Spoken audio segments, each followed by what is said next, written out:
Assalamualaikum warahmatullahi wabarakatuh. Bismillah, alhamdulillah, wassalatu wassalamu ala rasulillah Sayyidina wa maulana Muhammad wa ala alihi wa sahbihi ajmain. Kepada yang terhormat Ibu Haja Ida Suhaida yang mewakili kepala sekolah, yang saya hormati rekan-rekan guru sekalian, pada kesempatan ini saya sebagai pembawa acara akan membacakan susunan acara diseminasi budaya positif. Yang pertama pembukaan, yang kedua menyanyikan lagu Indonesia Raya, yang ketiga Mares Guru Penggerak, yang keempat sambutan kepala sekolah atau yang mewakili, dan yang kelima kegiatan inti. Marilah kita sama-sama buka kegiatan ini dengan pembacaan Bismillah. Bismillahirrahmanirrahim. Acara yang selanjutnya yaitu menyanyikan lagu Indonesia Raya yang akan dipimpin oleh Ibu Utiah SPD. Padanya dipersilakan.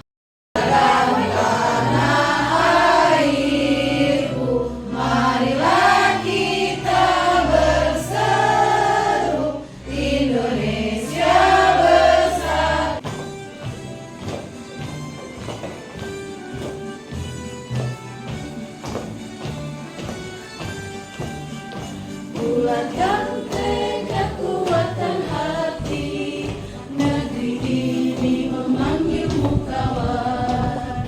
Belajar bergerak berbagi untuk negeri, guru penggerak majukan pendidikan. Guru penggerak menghamba pada murid, kreatif rancang pembelajaran.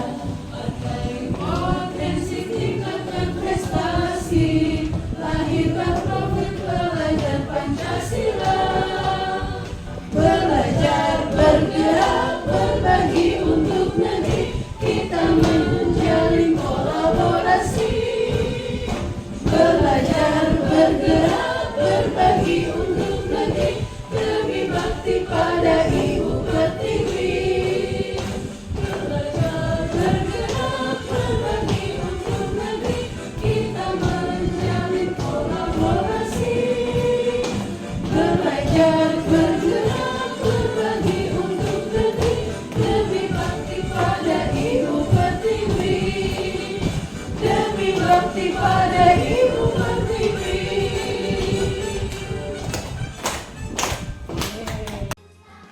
Acara selanjutnya yaitu sambutan yang akan disampaikan oleh Ibu Haja Ida Suhaida yang mewakili Ibu Kepala Sekolah. Kepadanya dipersilahkan. Terima kasih kepada rekan-rekan guru SD Batu Ceper 2 yang sudi kiranya mengikuti acara kegiatan diseminasi teman-teman kita calon guru penggerak angkatan ke-11 dengan tema budaya positif. Mudah-mudahan kegiatan ini dapat bermanfaat bagi kita semua serta menjadi motivasi kepada teman-teman kita khususnya yang muda-muda untuk mengikuti jejak para calon guru penggerak tersebut. Terima kasih kepada Ibu Haja Ida Suhaida yang telah menyampaikan sambutannya dan sekaligus membuka kegiatan diseminasi budaya positif, dan mudah-mudahan menjadi penyemangat bagi rekan-rekan kita yang menjadi CGP Angkatan 11. Untuk acara selanjutnya yaitu kegiatan inti berupa pemaparan materi diseminasi budaya positif yang akan disampaikan oleh Ibu Ita Handayani SPD. Padanya dipersilakan. Bismillahirrahmanirrahim. Assalamualaikum warahmatullahi wabarakatuh. Alhamdulillah, terima kasih kami ucapkan kepada Ibu Nur Laila selaku moderator, yang mana pada kesempatan hari ini alhamdulillah teman-teman semua, ibu-ibu guru hebat SD Batu Ceper semua, kita sama-sama belajar di ruangan ini, yaitu dalam rangka kegiatan diseminasi pendidikan guru penggerak saya yang insya Allah PGP ini pada angkatan 11 Kota Tangerang. Puji syukur marilah sama-sama kita panjatkan kehadirat Allah Subhanahu wa Ta'ala, yang mana pada kesempatan hari yang berbahagia ini kita semua dalam keadaan sehat. Mudah-mudahan juga semuanya dalam keadaan yang insya Allah baik dan terbaik, dan kita siap belajar demi masa depan para peserta didik kita yang lebih baik di masa depannya. Kemudian salawat dan salam semoga selalu tercurah kepada Nabiullah, yaitu Nabi Muhammad Sallallahu Alaihi Wasallam, kepada keluarganya, para sahabatnya, dan mudah-mudahan sampai juga kepada kita semua insya Allah umatnya yang nanti di yaumul qiyamah, mudah-mudahan mendapatkan syafaat daripadanya insya Allah. Yang pertama-tama yang kami hormati Kepala Sekolah UPT SDN Batu Ceper 2 Ibu Haja Upit SPD yang pada hari ini kebetulan berhalangan hadir, yang alhamdulillah diwakilkan oleh Ibu Wakil Kepala Sekolah kita, yaitu Ibu Haja Ida Suhaida SPD, terima kasih. Serta yang kami hormati juga ibu-ibu, rekan-rekan guru SDN Batu Ceper 2 yang pada kesempatan hari ini alhamdulillah bisa berkumpul bersama di ruangan ini, yang alhamdulillah di kesempatan yang berbahagia ini saya berusaha melakukan diseminasi yang mana berjudul budaya positif. Adapun 6 poin yang telah coba saya buat dalam kesepakatan forum diseminasi ini adalah di depan sudah tertera. Kemudian apakah ada yang mau ditambahkan? Oke, cukup ya, insya Allah dirasa pas. Yaitu yang pertama saling menghargai, yang kedua poinnya menjadi pendengar yang baik, yang ketiga berpakaian rapi, keempat raise hand jika ingin bertanya atau berpendapat, yang kelima have handphone atau HP mode silent saat kegiatan berlangsung, dan yang keenam adalah izin jika keluar ruangan. Baik Bapak Ibu sekalian, next. Nah, sebelumnya di depan sudah tertera jelas, yaitu tentang pengertian budaya positif. Izin kalau boleh tolong dibacakan kepada Ibu Rupiana, kami mohon. Baiklah, pengertian budaya positif. Budaya positif adalah nilai-nilai, keyakinan-keyakinan dan kebiasaan baik di sekolah yang berpihak pada murid agar mereka dapat berkembang menjadi pribadi yang kritis, penuh hormat dan bertanggung jawab sesuai dengan profil pelajar Pancasila. Terima kasih kepada Ibu Rupiana yang alhamdulillah telah membacakan slide di atas, yaitu tentang pengertian budaya positif.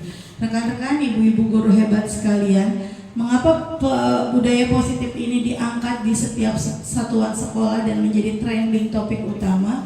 Salah satunya adalah budaya positif ini adalah mengangkat nilai-nilai keyakinan atau kebiasaan baik, yang mana sebagai seorang pendidik adalah menjadi salah satu tanggung jawab kita memberikan contoh sebagai guru digugu dan ditiru oleh peserta didiknya, yang mana tentu di sini pun kita sama-sama memperbaiki budi pekerti para peserta didik kita. Next, selanjutnya Bu Tati. Oke, Bapak Ibu sekalian, di depan ada cerita tentang beberapa games ya. Kami mohon untuk yang bisa menjawab kira-kira punishment. Punishment apakah itu artinya? Adakah yang mau coba? Oke, Bu Papaj, monggo silakan Bu Papaj.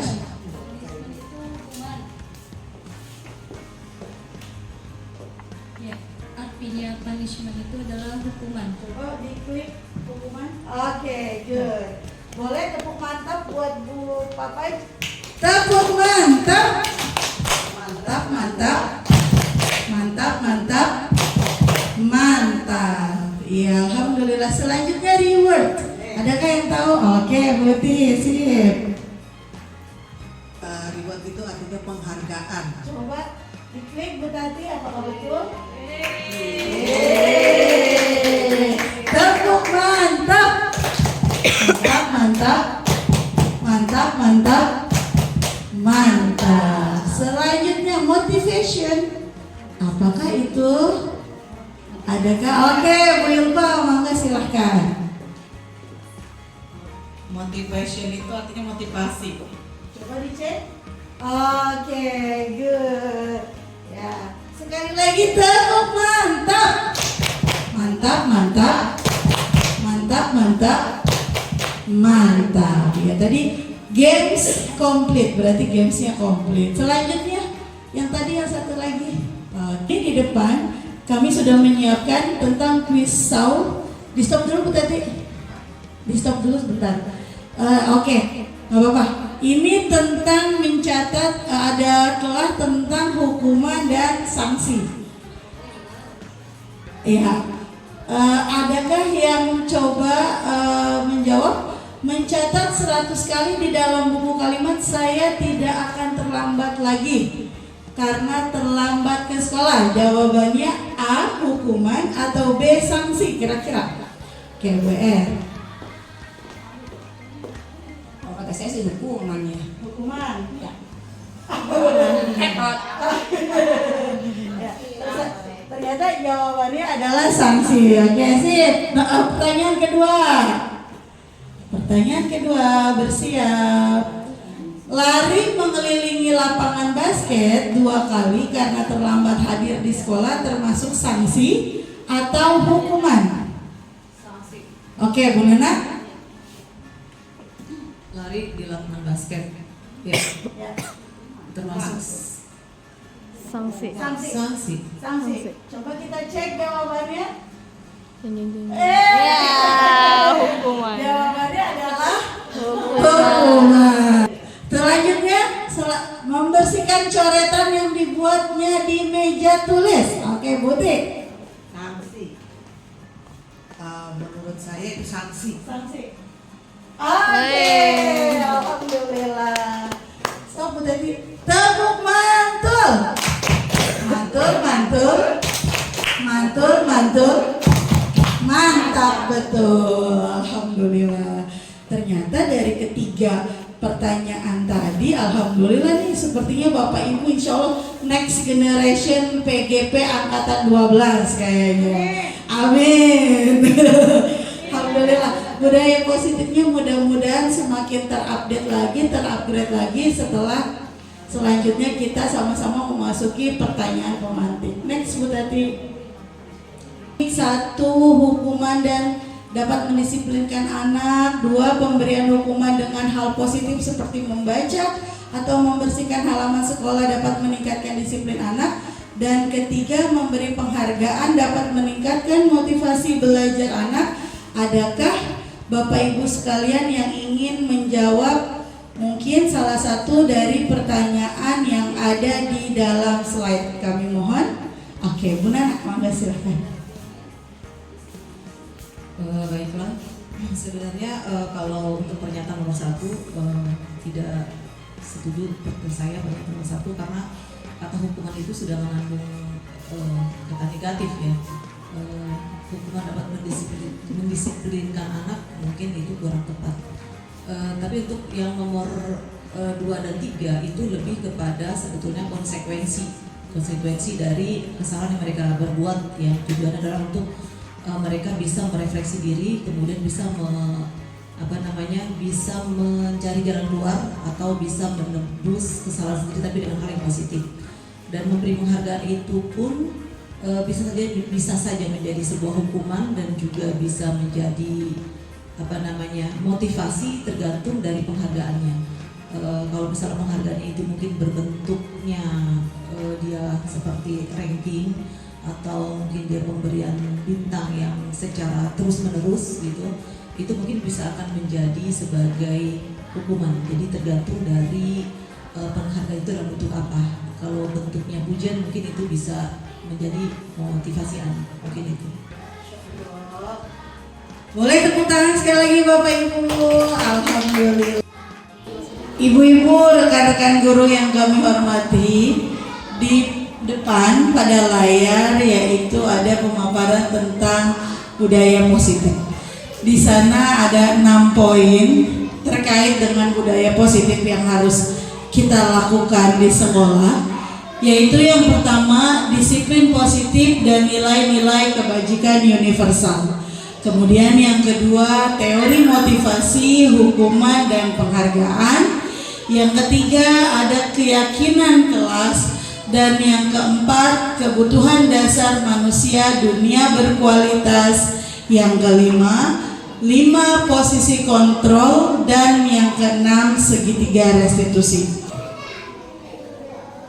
Ya, yang pertama Disiplin positif dan nilai-nilai kebajikan universal. Apa sih yang dimaksud dengan disiplin positif dan nilai-nilai kebajikan universal? Nah, berdasarkan paradigma perubahan, dalam membangun budaya positif sekolah dapat menyediakan lingkungan yang positif, aman, dan nyaman agar siswa mampu berpikir, bertindak, dan menciptakan dengan merdeka, mandiri, dan bertanggung jawab. Serta poin yang kedua yaitu disiplin sangat berkaitan dengan kontrol guru terhadap siswa. Hal ini dimaksudkan agar perubahan paradigma yang terjadi di kelas kita, terutama perubahan kurikulum merdeka, menjadi sebuah perubahan yang terlihat. Tidak hanya berkaitan dengan kurikulumnya, namun bagaimana caranya disiplin positif ini bisa menjadi agen-agen perubahan juga di kelas. Next. Nah, selanjutnya, yuk kita melakukan permainan terlebih dahulu. Saya boleh minta tolong ibu-ibu sekalian untuk mendapatkan post-it, nanti satu orang satu. Post-it ini seolah-olah adalah merupakan hal yang Bapak Ibu sekalian sangat sukai, sangat sayangi, dan juga sangat berharga tentunya. Silakan dituliskan ke dalam post-it ini satu kata saja. Boleh misalnya yang berdampingan tersebut di sebelah Bapak Ibu adalah sebagai orang yang melakukan atau yang membujuk atau yang mengancam atau yang menghardik, bahkan mungkin merayu gitu, dan menyuruh. Ibu, kita mulai saja. Yang A berusaha untuk mengeluarkan tangannya, dan yang B berusaha untuk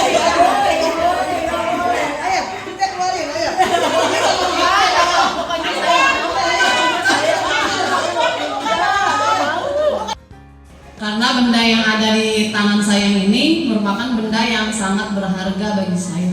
Jadi walaupun Ibu Haji Ida merayu, memaksa, saya tidak akan memberikannya. Oke, alhamdulillah, terima kasih Bu Lela atas tadi. Bu Lela ternyata sekuat tenaga memegang ya agar tidak terlepas gitu dari genggamannya. Kemudian yang selanjutnya adalah kita sama-sama kita dengarkan, yaitu dari Bu Ilva, yang mana tadi Bu Ilva sudah membuka gitu ya tangan Bu Ilva dan kemudian mengeluarkan. Mangga silakan Bu Ilva. Buka tangan saya karena saya terbujuk oleh rayuan dahsyat dari Papa. Saya tadi diiming-imingi katanya kalau Bu Ilva mau ngebuka tangan Bu Ilva, nanti Bu Ilva akan dibeliin dibeliin es krim katanya. Jadi saya terbujuk oleh rayuan Bu Papat.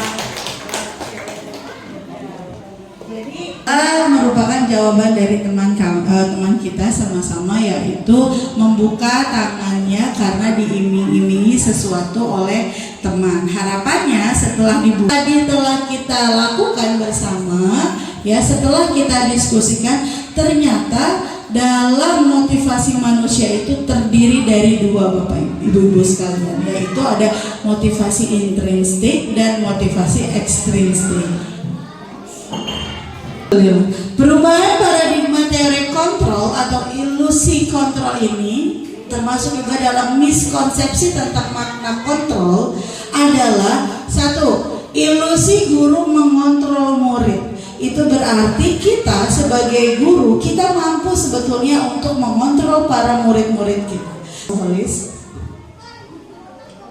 Perubahan paradigma teori kontrol atau ilusi kontrol, siapa yang sesungguhnya memiliki kontrol, itu terdiri dari dua, yaitu ada pertama stimulus respon dan ada teori kontrolnya.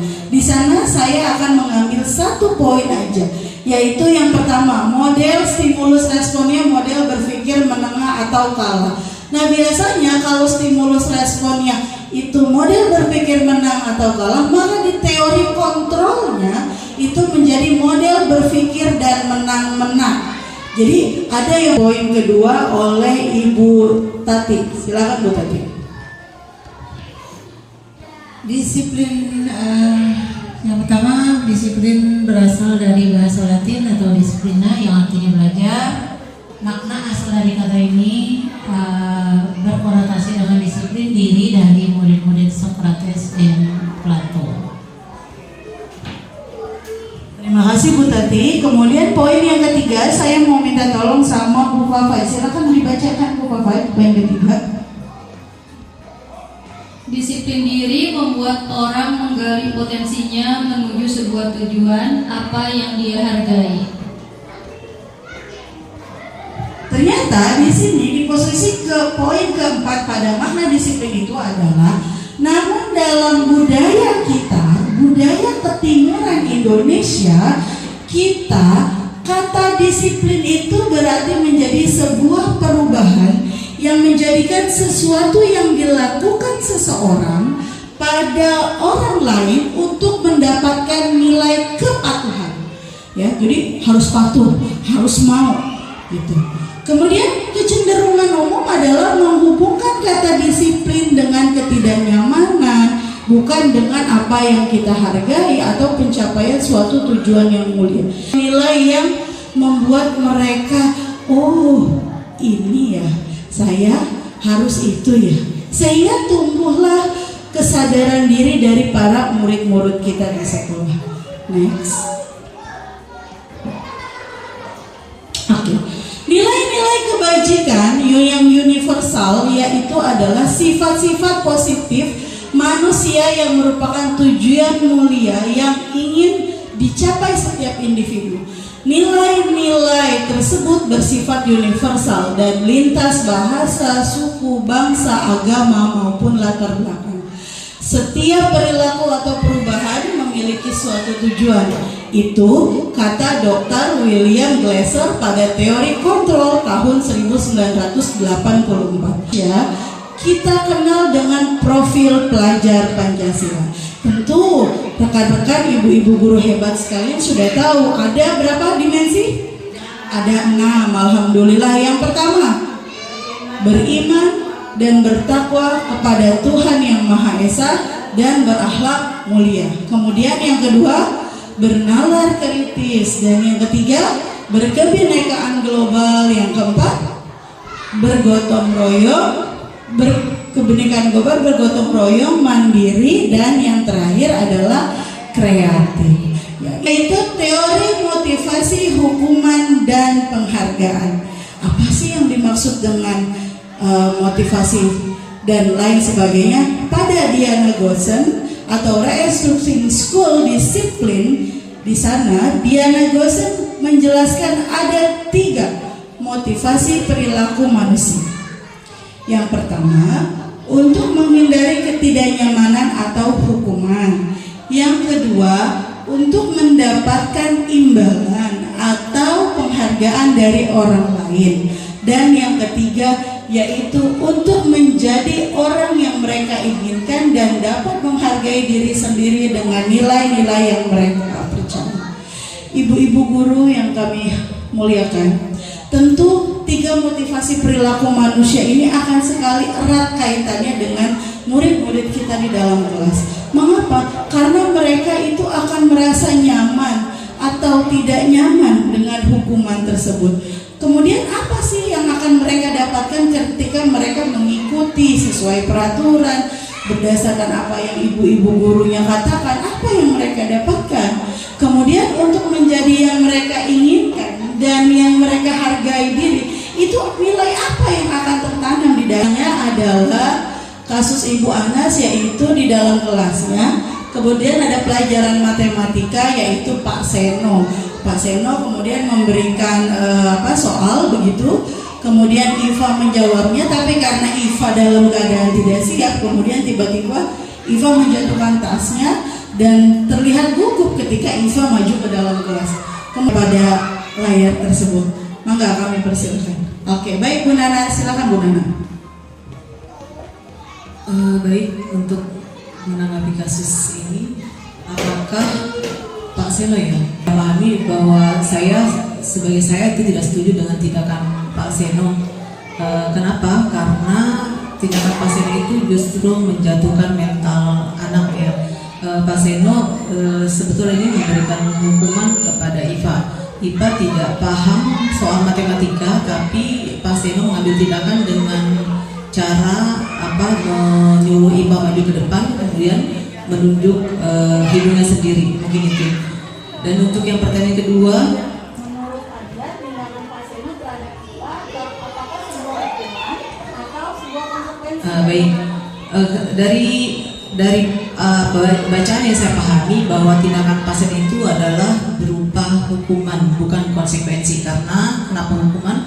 Itu Pak Seno lakukan itu secara mendadak gitu, tidak ada kesepakatan sebelumnya.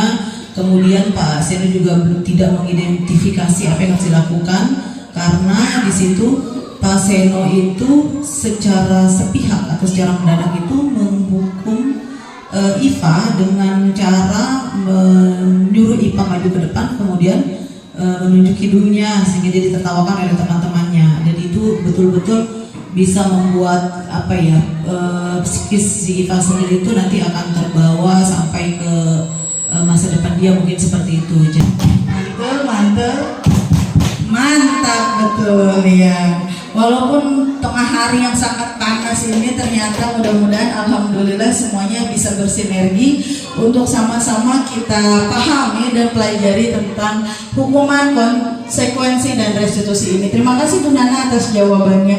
Alhamdulillah, memang betul Bapak Ibu. Kadang sebagai pendidik kita semua, mungkin termasuk saya juga gitu, terkadang tidak sadar ternyata apa yang kita lakukan itu ternyata berefek begitu ya Bu Nana ya, pada kejadian-kejadian yang akan selamanya dan seterusnya akan diingat oleh putra-putri kita di dalam kelas.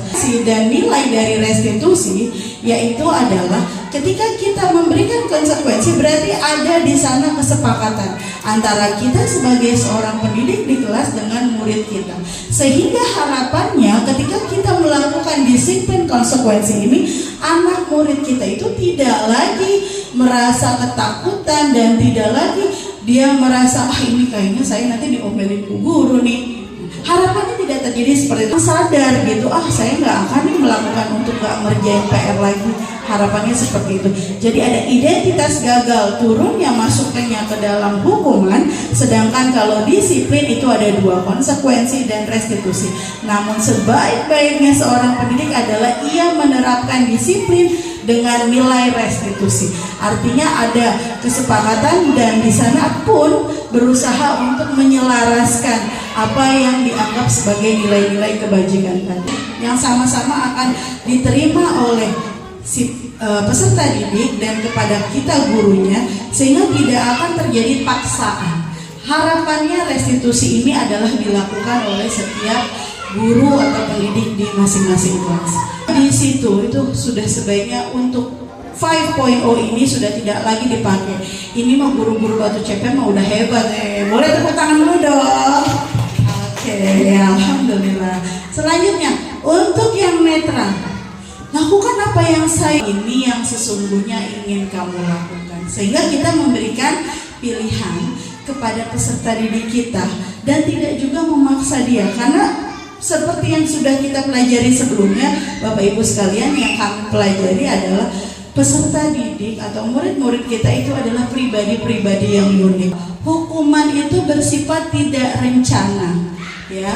Kemudian tiba-tiba anak atau murid tidak tahu apa yang akan terjadi atau tidak dilibatkan. Hukuman bersifat satu arah dari pihak guru yang memberikan, dan murid hanya menerima suatu hukuman tanpa melalui suatu kesepakatan atau pengarahan dari pihak guru, baik sebelum atau sesudahnya. Di sini hukuman yang diberikan bisa berupa fisik maupun psikis. Nah, murid atau anak disakiti oleh suatu perbuatan atau kata-kata, sementara disiplin adalah dalam bentuk konsekuensi. Sudah terencana atau sudah disepakati, sudah dibahas oleh pihak guru sekolah dan murid-murid, sudah mengetahui sebelumnya konsekuensi yang akan diterima bila ada pelanggaran. Peraturan dan konsekuensi yang mengikuti ini sudah diketahui sebelumnya oleh murid, Sikap guru di sini senantiasa memonitoring kegiatan murid-murid tadi. Next, selanjutnya. Yang ketiga, alhamdulillah, keyakinan kelas. Nah, ini dia. Saya pun selanjutnya. Yang ketiga, alhamdulillah, keyakinan kelas. Nah, ini dia. Saya pertanyaan berikut ini. Ada 3 pertanyaan. Pertanyaan 1, 2, 3. Nah, saya izin. Baik, saya mau menjawab yang nomor 1 itu. Mengapa kita memiliki peraturan harus menggunakan helm bila mengendarai kendaraan roda 2? Menurut saya itu untuk keselamatan. Menurut saya itu lebih ke menjaga kesehatan. Terima kasih Bu Ilva. Dan pertanyaan yang ketiga terakhir, adakah yang bersedia? Mangga Bu silakan. Mengapa kita memiliki peraturan harus datang tepat waktu pada saat mengikuti pelatihan? Di sini saya ambil kesepakatan sama disiplin diri. Oke, baik, terima kasih. Boleh tepuk. Mantap, mantap. Salut, salut. Salut, salut. Salut. Oke, ya. Nah, ibu-ibu sekalian yang kami hormati, untuk mendukung motivasi intrinsik kembali ke nilai-nilai atau keyakinan lebih menggerakkan seseorang dibandingkan mengikuti serangkaian peraturan-peraturan adalah betul. Ketika sebuah kesadaran dimiliki oleh setiap manusia, setiap individu, dari mulai ia kecil sampai itu siswa-siswi kita yang kadang kalau melihat sampah cuek aja gitu, nggak ada perasaan pengen diambil, pengen dibuang. Sedangkan mencari plastik dan memungut sampah-sampah itu kemudian membuangnya kepada tempat sampah pemungutannya. Pertanyaan saya, bisakah kita melakukan hal tersebut? Bisakah sebagai pendidik kita memberikan pemahaman motivasi intrinsik kepada putra-putri kita di kelas, di sekolah ini khususnya, tentang kebersihan, tentang keamanan, tentang sebuah nilai-nilai kebajikan yang universal tadi? Yuk sama-sama membuat keyakinan kelas. Di sini saya pun menuliskan ada beberapa tips dan triknya Bapak Ibu sekalian. Yang pertama yaitu lebih abstrak dari peraturan. Misalnya ada teman-teman yang akan membuat keyakinan kelas atau kesepakatan kelas. Nah, kita tulis dulu tuh kira-kira yang abstrak. Nggak boleh makan di kelas, nggak boleh apa, nggak boleh apa. Peraturannya kita tulis dulu, ya. Kemudian next kita masukkan ke dalam sebuah kesepakatan kelas. Dari kata-kata tidak, jangan, dilarang, nggak boleh, kita masukkan dengan menggunakan kata-kata yang bersifat universal atau yang bersifat positif. Contoh, tidak boleh makan di kelas. Nah, berarti kita akan memasukkannya, anak-anak belajar dengan tertib di kelas. Boleh seperti itu. Atau misalnya menjaga, tidak boleh membuang sampah di kelas. Kita menuliskan menjaga kebersihan kelas dengan baik. Ini saya minta tolong, ada 8 pernyataan di depan di dalam slide, yaitu tentang menentukan apakah ini termasuk keyakinan dari peraturan yang ditulis ataukah ini kayaknya bukan keyakinan deh. Keyakinan apa sih ini yang dimaksud begitu. Mohon izin untuk pernyataan pertama. Oke Bu Ida, silakan Bu Ida. Dilarang mengganggu orang lain, yaitu menghormati orang lain. Oke, good. Keyakinannya adalah menghormati orang lain. Selanjutnya next, pernyataan ketiga. Oke, Bu Fafa. Kita kayak estafet ya jadinya. Alhamdulillah. Selanjutnya, Hadir di sekolah 15 menit sebelum pembelajaran dimulai, yaitu menghormati orang lain. oke, alhamdulillah keyakinannya menghormati orang lain. Next, pernyataan keempat? Betul, tentang keyakinan dari peraturan ini, dari pernyataan yang pertama tentang mengembalikan buku adalah tanggung jawab. Harapannya mudah-mudahan anak-anak kita melakukan hal ini ketika dia pinjam buku, dia kembalikan juga bukunya ke tempatnya sehingga ada rasa tanggung jawab di sini. Kemudian pernyataan yang kedua, dilarang mengganggu orang lain. Harapannya pun di sini para peserta didik kita sudah mulai menghormati apa saja yang menjadi hak-hak orang lain, apa saja hak-hak yang harus dia yakini bahwa itu adalah milik orang lain, bukan milik dia. Kemudian hadir di sekolah 15 menit itu adalah komitmen.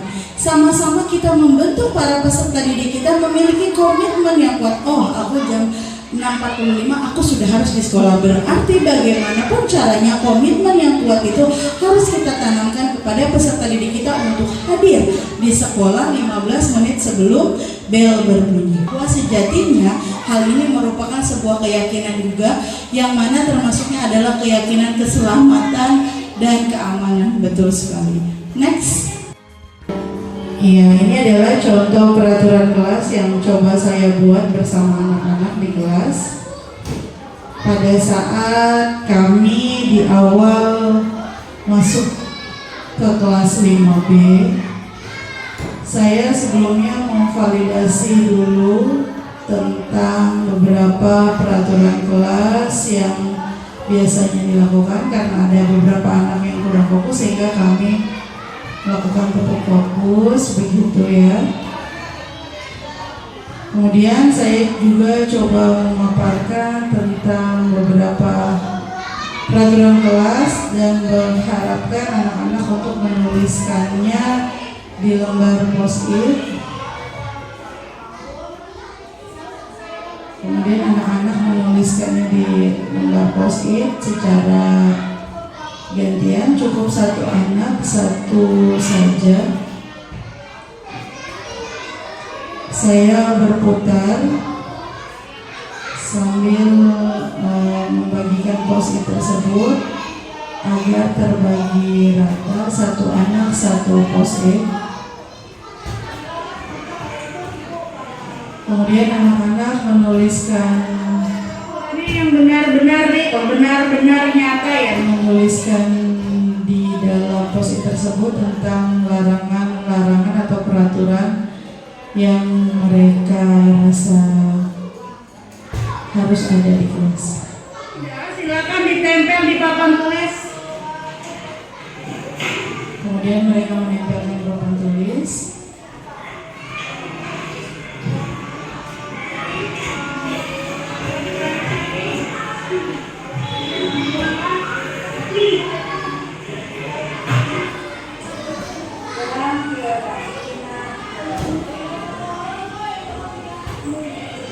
Kemudian murid maju ke depan merubah peraturan tadi menjadi kalimat positif dan menjadikan sebagai keyakinan kelas dari kalimat-kalimat peraturan yang telah dibuat.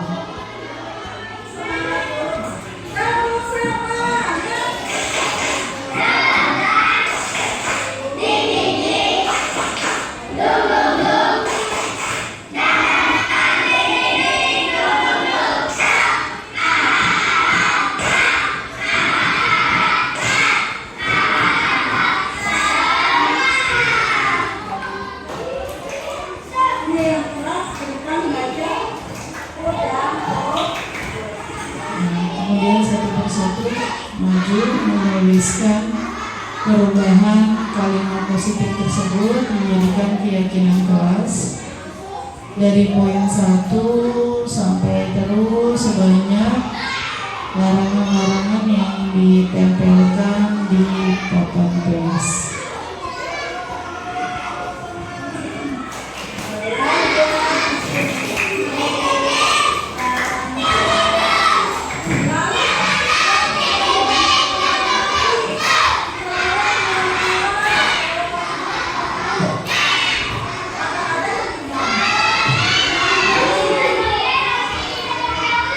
Ya, di sini juga kami sebagai guru kita sebaiknya memberikan terus penguatan kepada murid agar murid kita mampu merubah dari kalimat positif tersebut menjadikannya sebagai keyakinan kelas.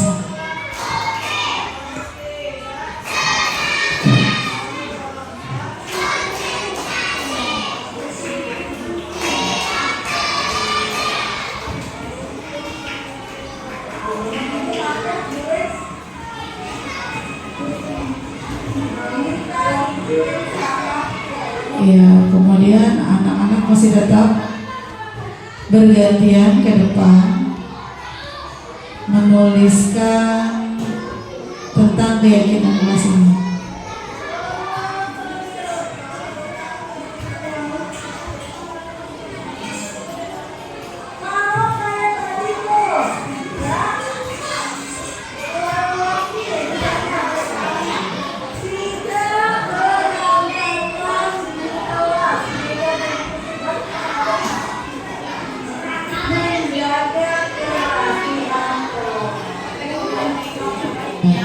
Di sini guru memvalidasi jika peraturan kelasnya misalnya dilarang buang sampah ke kolong meja, maka kalimat positifnya adalah anak-anak menjaga kebersihan kolong meja. Dan untuk keyakinan kelasnya mereka menuliskan yaitu menjaga kebersihan, ketertiban, dan kerapihan saat di kelas. Membawa apa nih? Oke, membawa tempat bekal makan dan minum ke sekolah. Tujuannya adalah nanti dari kalimat positif ini, menjadi namanya Kemudian guru di sini langsung menunjukkan dari kalimat positif berubah menjadi sebuah keyakinan kelas yang sama-sama harapannya bisa dilaksanakan dan dilakukan di dalam kelas guna keamanan, kenyamanan, serta kebahagiaan dalam kelas. Di sini juga perwakilan murid membacakan hasil dari keyakinan kelas yang telah dibuat.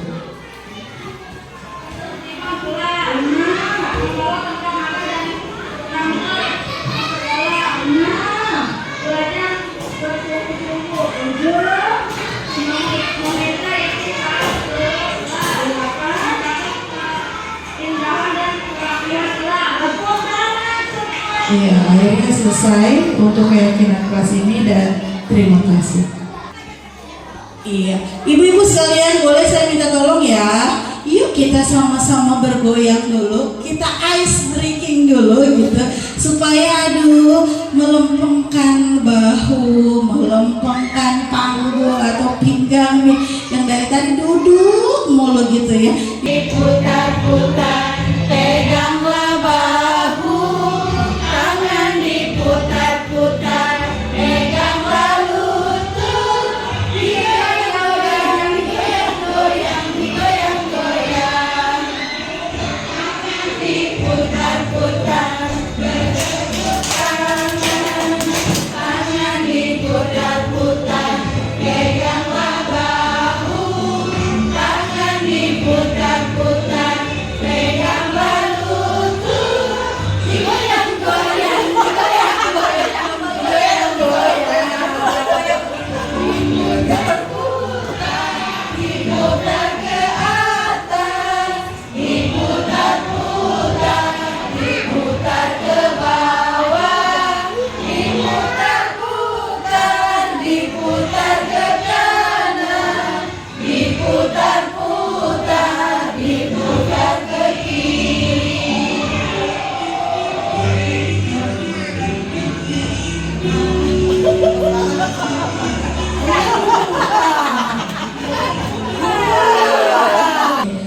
Yang keempat, poinnya adalah kebutuhan dasar manusia dan dunia berkualitas. Ibu-ibu guru hebat, di sini sejatinya sebagai seorang pendidik kita harus sama-sama memahami dan mempelajari tentang kebutuhan 5 kebutuhan dasar manusia. Yang pertama adalah tentang dasar manusia, kasih sayang dan rasa diterima. Kemudian yang ketiga bertahan, dan yang keempat kebebasan, dan kelima adalah kesenangan. Termasuk putra-putri didik kita di kelas, mereka pun memiliki 5 kebutuhan dasar manusia ini. Menjadi bagian dari sebuah kelompok itu adalah dalam nilai kebutuhan kasih sayang dan dirasa diterima. Ketika putra-putri didik kita tidak memiliki rasa ini, maka ibu-ibu guru hebat pasti mereka akan tantrum di kelas kita. Mereka akan cari masalah-masalah yang terkait supaya mereka diperhatikan, beri kasih sayang oleh gurunya. Kemudian yang 3 adalah bertahan. Ini Bu Holis. Ini ada pertanyaan. Doni seringkali meminta bekal makan siang mereka dengan paksa di kelas. Kemudian jika Anda menghadapi, jika kita nih teman-teman ibu-ibu guru hebat sekalian, kita gurunya si Doni gitu ya, apa yang akan kita lakukan? Nah, bagaimana menurut kita kira-kira apa alasan si Doni melakukan hal tersebut? Maka yang harus saya lakukan adalah saya harus berbicara kepada Doni, komunikasi dari hati ke hati untuk menanyakan apa alasan Doni melakukan hal tersebut. Nah, ketika kita sudah mengumpulkan data dan informasi dari Doni, nanti kita bisa mengetahui kira-kira alasan tersebut, alasan Doni tersebut melakukan itu tuh karena apa. Nah, itu nanti tergantung dari apa yang diungkapkan oleh Doni. Nah, ketika nanti Doni sudah memberikan atau memaparkan alasan dan jawabannya, nanti kita bisa menentukan kira-kira kebutuhan dasar apa yang belum dicapai oleh Doni, dan itu nanti akan kita coba lakukan untuk bisa menggali. Maka yang harus saya lakukan adalah saya harus berbicara kepada Doni, komunikasi dari hati ke hati untuk menanyakan apa alasan Doni melakukan hal tersebut. Nah, ketika kita sudah mengumpulkan data dan informasi dari Doni, nanti kita bisa mengetahui kira-kira alasan tersebut, alasan Doni tersebut melakukan itu tuh karena apa. Oke, terima kasih Bu Nana atas jawabannya. Ayo sama-sama kita tepuk salut. Salut, salut. Salut, salut. Salut. Terima kasih Bu Nana atas jawabannya. Ya, betul sekali Bu Nana. Di sini Doni bagaimana dia mau belajar dengan baik di kelas kalau ternyata ada kebutuhan-kebutuhan yang tadi 5 tadi tidak terpenuhi, yaitu adalah kebutuhannya tadi adalah dia rasa disayang, rasa diberikan terima kasihnya tidak terjadi gitu. Maka apa yang dilakukan oleh guru-guru lah yang membantu Doni untuk memenuhi kebutuhan Doni tersebut. Mungkin Doni nanti akan dipanggil, kemudian kita akan menanyakan. Yang kelima yaitu tentang 5 posisi kontrol kita sebagai pendidik. Next, Bu Holis.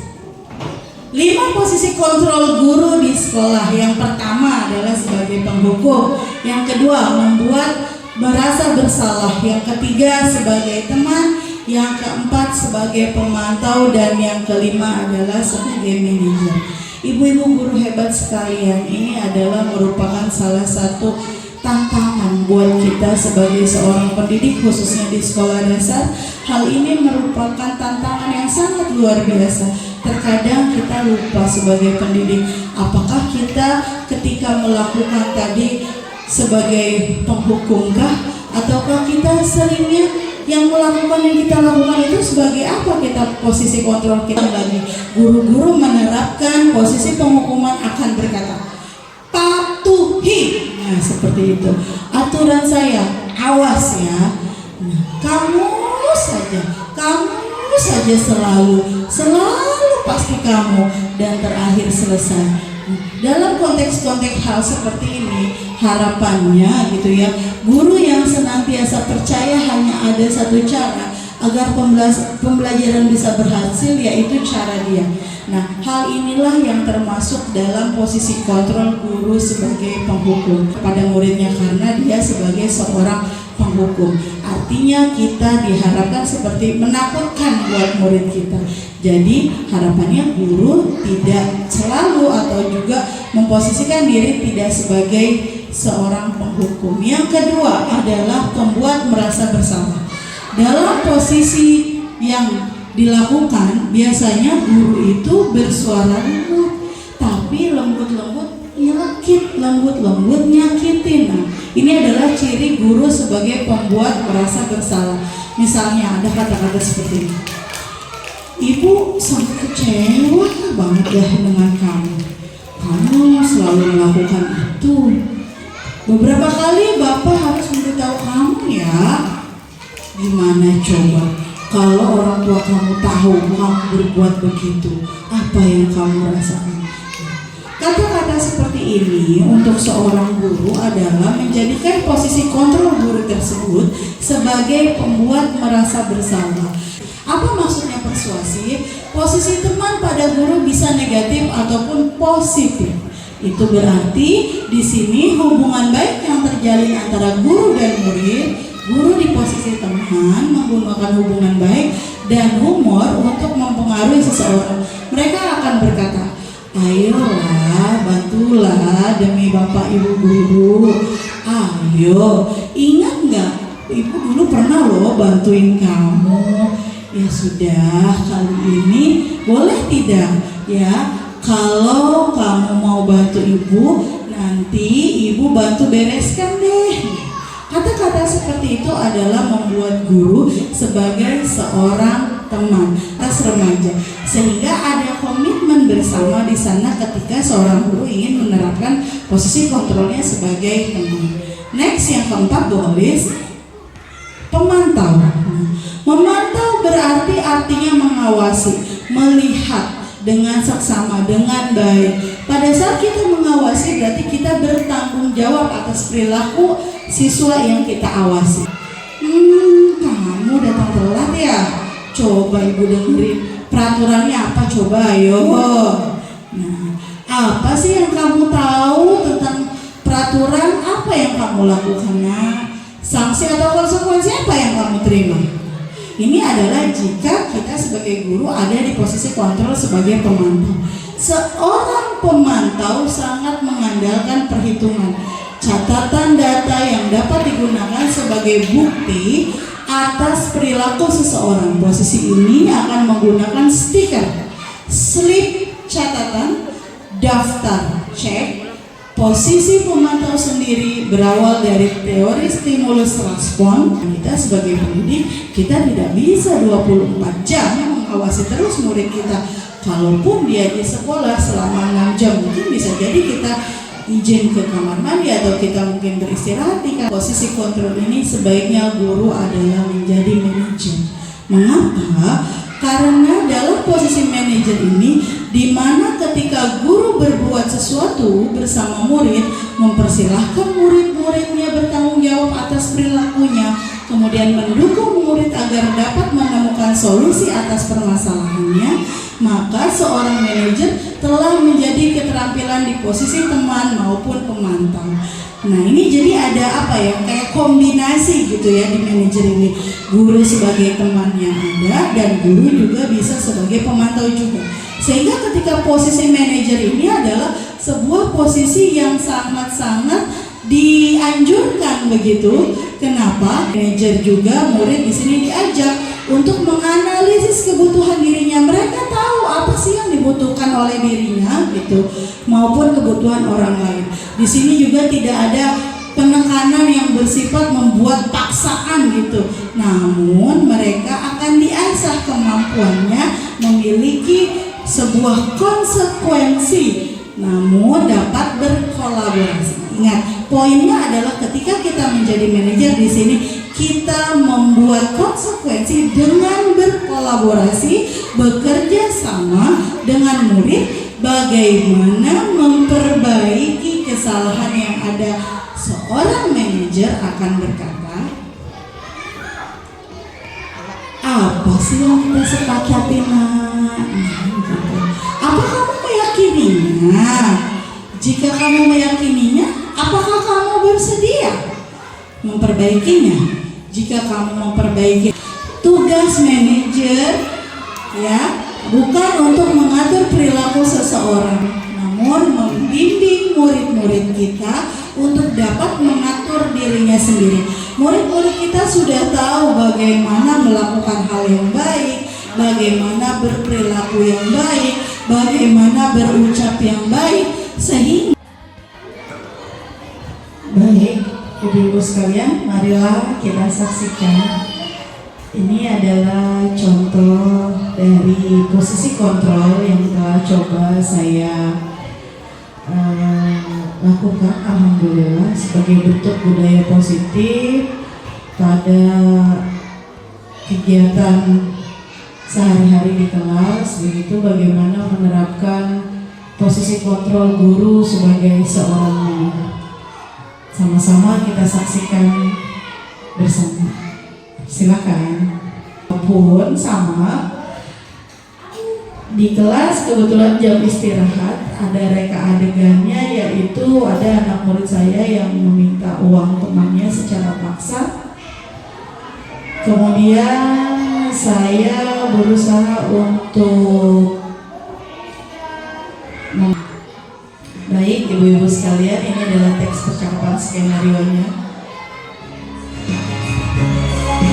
Teks percakapan skenario yaitu kasus 2 pada kegiatan demonstrasi kontekstual 1.4 yang telah saya lakukan. Di sini ibu-ibu sekalian, saya bertindak sebagai seorang manajer, begitu ya, yang sedang menghadapi kasus yaitu muridnya atau peserta didiknya melakukan sebuah kesalahan.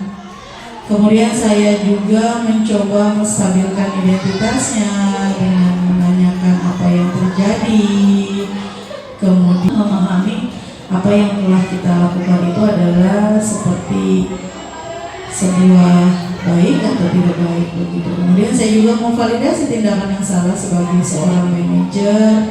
Kita bukannya menghakimi dan lain sebagainya, justru malah kita berusaha untuk bagaimana anak tersebut memanajemen dirinya sehingga ia tahu apa yang ia lakukan itu adalah perbuatan yang salah, sehingga kelak di kemudian hari harapannya anak tersebut tidak lagi melakukan hal kesalahan tersebut.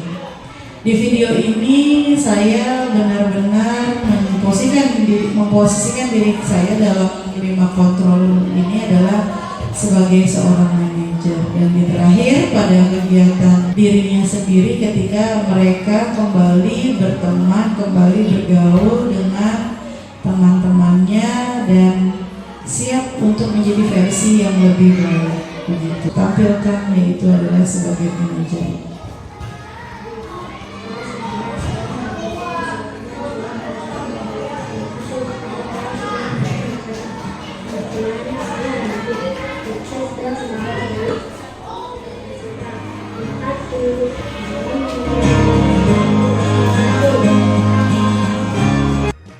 Itu adalah hasil dari 5 posisi kontrol saya yang telah saya lakukan di kelas.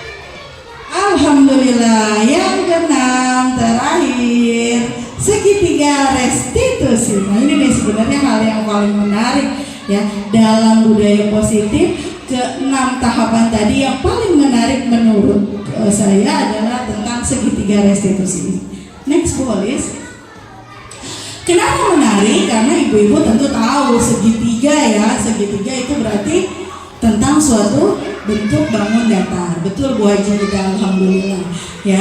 Tentang segitiga bangun datar ini adalah bagaimana kita sebagai seorang guru memiliki pondasi awal, kemudian kita memiliki sisi untuk menutupi sisi yang sebelah kanan, dan kita memiliki sisi juga untuk menutupi bagian yang sebelah kiri, sehingga yang berada di dalamnya, di tengahnya itu menjadi suatu kekuatan baru yang merupakan sebuah perubahan-perubahan agen yang akan menjadikan ia menjadi versi terbaiknya.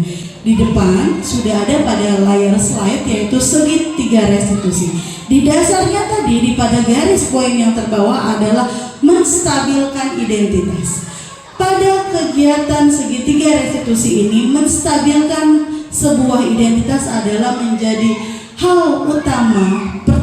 Langkah pertama yang harus dilakukan oleh seorang pendidik ketika seorang pendidik tahu ada muridnya, ada siswanya, ada peserta didiknya yang melakukan kesalahan, kemudian memanggil mereka, merangkul mereka, memanggil mereka ke sebuah ruangan atau tempat yang dirasa aman begitu, sehingga anak tersebut kita tanya dengan kata-kata, "Nah, betul kok, kamu itu bukan satu-satunya yang pernah melakukan kesalahan. Ibu juga termasuk pernah melakukan kesalahan. Kemudian setiap orang itu pasti melakukan kesalahan."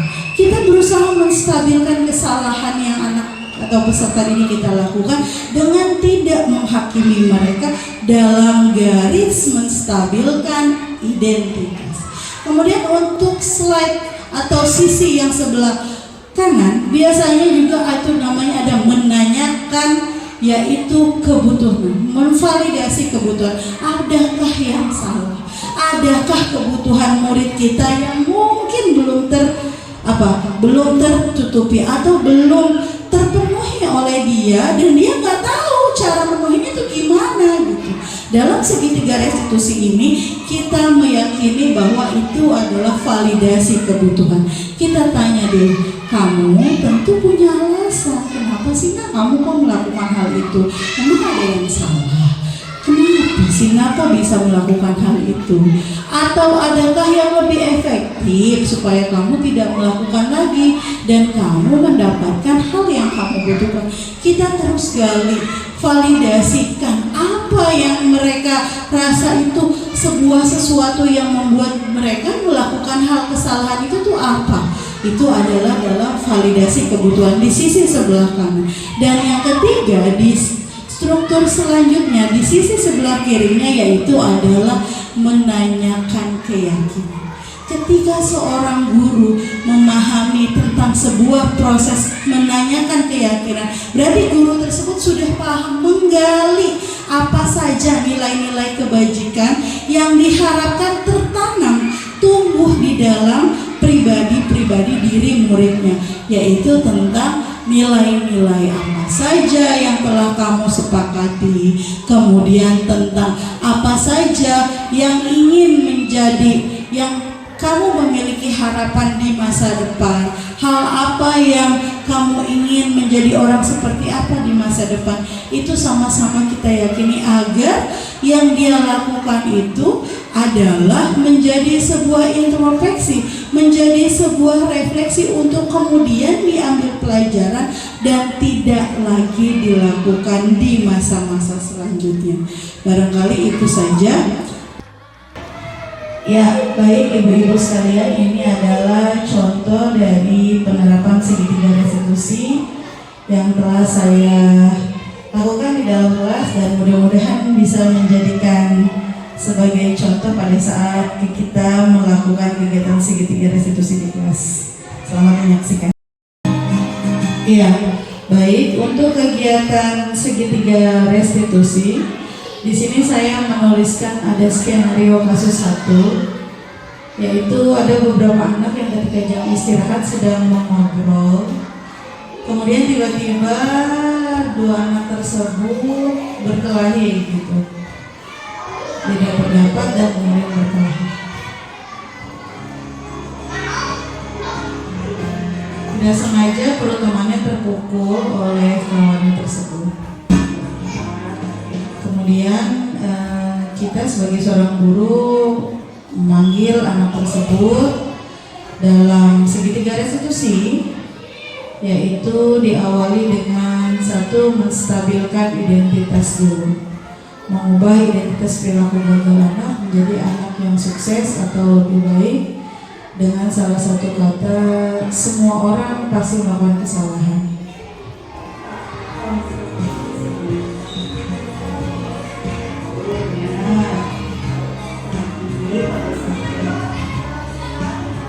baik, ya, ibu tidak mencari kesalahan siapa yang benar, siapa yang salah. Kemudian guru berusaha memvalidasi tindakan yang salah itu apa dengan upaya memahami kebutuhan dasar yang melatar belakangi anak berbuat kesalahan.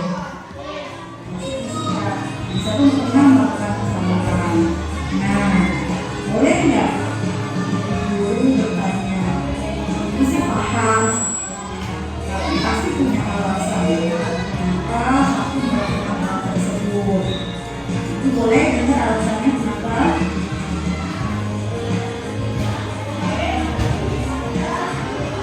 Di sini siswa menjelaskan mengapa dia melakukan kesalahan tersebut, alasannya apa. Iya, bahwa orang itu nggak sesuai memang gitu, ya. Jadi apa solusinya? Kemudian guru mencoba untuk bagaimana supaya Ananda yang melakukan kesalahan ini dia bisa mencari tahu solusi apa yang harus dia lakukan dengan kesadaran dirinya. Dan kemudian guru menanyakan keyakinan kelas yang telah dilakukan pada saat tadi sudah melakukan kesalahan tersebut, yaitu menemukan cara untuk berperilaku baik dan tidak melanggar peraturan kelas atau sekolah.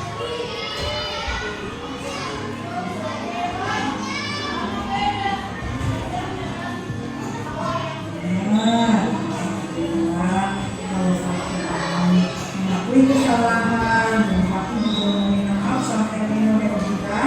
Mudah-mudahan kejadian ini tidak akan terulang kembali. Ini adalah tanggapan murid setelah dilakukan di eksekusi.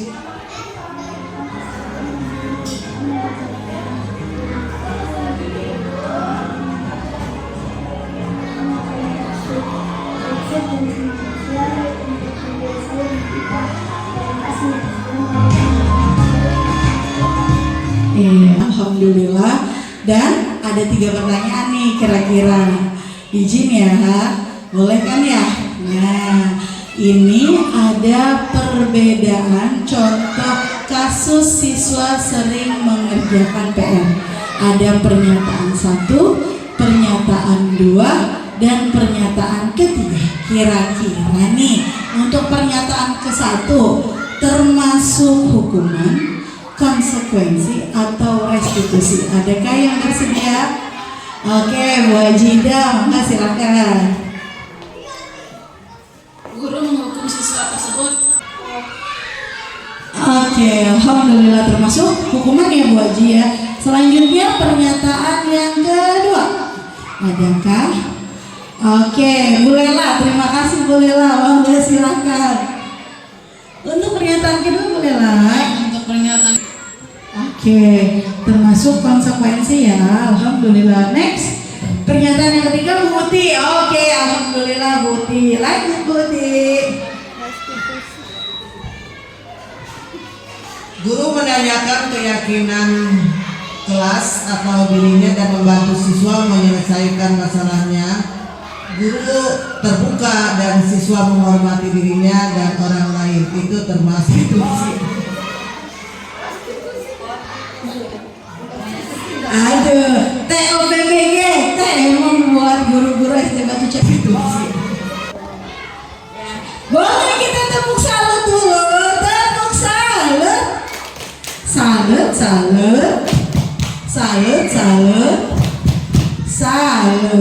Oke, alhamdulillah. Next, betul. Jawabannya untuk pernyataan pertama adalah guru hukuman. Untuk pernyataan yang kedua adalah konsekuensi, dan untuk pernyataan ketiga adalah restitusi. Rekan di SD Batu Cepat 2 ini, alhamdulillah, terima kasih sejatinya dari saya, dari lubuk hati saya yang paling dalam, karena memang terkait budaya positif ini ibarat kata sapu lidi, kalau sendiri mah nggak ada kekuatan, tapi kalau bersama-sama sehingga bisa membersihkan semuanya bisa juga kita susun menjadi sebuah bangunan dan rangkaian yang tidak akan ada putus dan habisnya. Selanjutnya boleh next. Alhamdulillah, terima kasih. Barangkali itu saja. Izin, adakah yang bisa memberikan refleksi dari kegiatan hari ini tentang diseminasi apa yang telah saya sampaikan, kemudian bagaimana rasanya mengikuti kegiatan sesi diseminasi ini. Izin kepada Ibu Holis, kami mohon partisipasinya. Baik, terima kasih Bu Ita. Alhamdulillah untuk hari ini kami di sini menambah ilmu ya, tahu apa saja budaya positif yang akan diterapkan di sekolah kami insyaallah. Tadi pemaparan Bu Ita saya merasa senang sekali, jelas sekali, dan yang saya ingat tadi diantaranya budaya positif itu adalah yang disiplin positif dan nilai-nilai kebajikan yang besar. Yang kedua teori motivasi, hukuman dan penghargaan. Yang ketiga keyakinan kelas. Yang keempat kebutuhan dasar manusia dan dunia berkualitas. Yang kelima posisi kontrol, dan yang keenam adalah segitiga restitusi. Dan intinya perasaan saya sangat senang sekali. Terima kasih untuk pemaparannya. Mudah-mudahan kami semua di sini bisa menerapkannya di sekolah maupun di kelas. Terima kasih Bu Ita. Assalamualaikum warahmatullahi wabarakatuh. Alhamdulillahirrabbilalamin. Sekali lagi saya ucapkan terima kasih kepada ibu-ibu guru hebat, rekan-rekan saya dari mulai yang senior, Bu Haji Ida, Bu Uti, Bu Lela, Bu Holis, dan semuanya yang tidak bisa saya sebutkan satu-satu atas terselenggaranya kegiatan diseminasi saya pada pendidikan guru penggerak saya, yaitu modul 1.4 tentang budaya positif di sekolah. Alhamdulillah sudah terlaksana. Mudah-mudahan apa yang sejatinya tadi dari siang hari ini kita lakukan, mudah-mudahan menjadi ladang pahala kita, menjadi ladang catatan amal soleh kita, dan mudah-mudahan bisa kita semua laksanakan dan terapkan di kelas kita masing-masing, sehingga sekolah kita SDN Batu Ceper 2 bisa meraih sekolah yang lebih baik lagi dengan penerapan budaya positif ini di sekolah. Akhirul kalam, terima kasih. Kurang lebihnya saya mohon dibukakan pintu maaf yang selebar-selebarnya. Akhirul kalam, billahi taufiq wal hidayah. Assalamualaikum warahmatullahi wabarakatuh.